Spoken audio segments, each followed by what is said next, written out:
বাংলাদেশের রাজনীতিতে অন্যতম গুরুত্বপূর্ণ এক নক্ষত্র হিসেবে পরিচিত ছিলেন খালেদা জিয়া। তার মৃত্যুতে বাংলাদেশের রাজনৈতিক অঙ্গনে শোকের ছায়া নেমে এসেছে। খালেদা জিয়ার মৃত্যুর খবর নিয়ে বেশ গুরুত্বের সঙ্গে প্রতিবেদন প্রকাশ করেছে Reuters, Al Jazeera, the Guardian, NDTV, BBC সহ বিশ্বের বিভিন্ন গণমাধ্যম। বেশিরভাগ প্রতিবেদনে বাংলাদেশের প্রথম নারী প্রধানমন্ত্রী হিসেবে তাকে সম্মান জানিয়ে সংবাদ লেখা হয়েছে। বার্তা সংস্থা রয়টার্সের শিরোনামে ৮০ বছর বয়সে মারা গেলেন বাংলাদেশের প্রথম নারী প্রধানমন্ত্রী খালেদা জিয়া। খবরে বলা হয়েছে, দীর্ঘদিনের অসুস্থতার পর মারা গেছেন বাংলাদেশের প্রথম নারী প্রধানমন্ত্রী খালেদা জিয়া।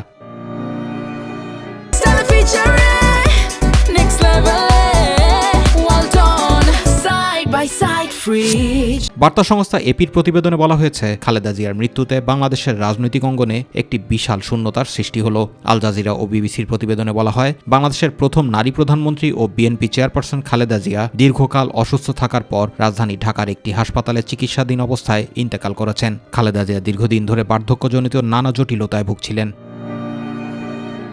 ইউরোপীয় ইউনিয়ন তাদের শোকবার্তায় বেগম খালেদা জিয়ার মৃত্যুতে বাংলাদেশের জনগণের প্রতি গভীর সমবেদনা জানান। শোকবার্তায় যুক্তরাষ্ট্র জানায়, বেগম খালেদা জিয়া তার দেশের আধুনিক ইতিহাস গঠনে গুরুত্বপূর্ণ ভূমিকা রেখেছিলেন এবং তার নেতৃত্ব বাংলাদেশের উন্নয়ন ও অগ্রগতিতে বিশেষ অবদান রেখেছে। এদিকে কানাডা সরকার বেগম খালেদা জিয়ার পরিবার ও জনগণের প্রতি গভীর সমবেদনা জানিয়েছে। কানাডা আশা করে যে তার পরিবার এই কঠিন সময়ে শক্তি এবং সান্ত্বনা খুঁজে পাবে।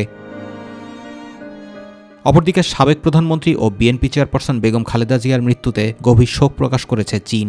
শোক জানিয়েছেন পাক প্রধানমন্ত্রী শেহবাজ শরীফ। শোকবার্তায় তিনি লেখেন, বেগম জিয়া পাকিস্তানের একজন নিবেদিত প্রাণবন্ধু ছিলেন। খালেদা জিয়ার মৃত্যুতে শোক জানিয়েছে ভারতের প্রধানমন্ত্রী নরেন্দ্র মোদীও। জুবায়ের রহমান, মাই টিভি নিউজ।